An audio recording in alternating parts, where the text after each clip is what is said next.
I always advise parents to look for laparoscopic or thoracoscopic surgeons for their child.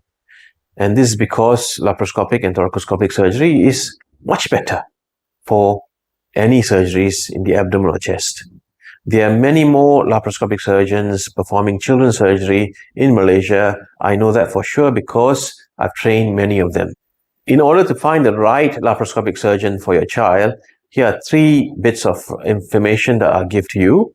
One is that you identify a surgeon who is experienced and skillful enough to perform this surgery. You need to look at how many surgeries the surgeon has performed and also the surgeon's outcomes. 2, somebody who you have the right rapport, you trust that surgeon and have good communication both for your child and for yourself with that person.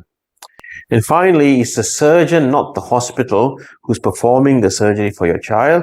So look for the right surgeon for your child and not just the nearest hospital.